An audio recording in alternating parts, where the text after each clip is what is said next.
Okay, we're gonna demonstrate the cold start procedure for a 2003 Ford F150.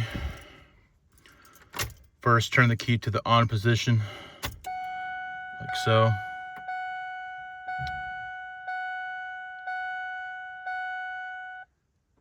Wait about 3 to 5 seconds for the fuel pump to prime the fuel delivery system.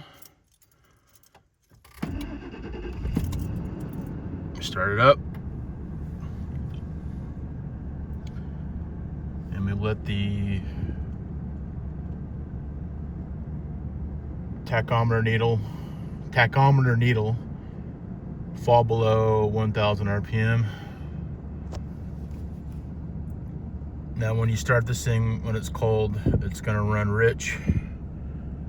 That's gonna, because it's gotta let the oil circulate through the components.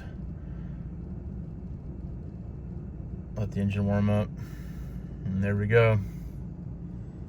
That is how you cold start a 23-year-old truck.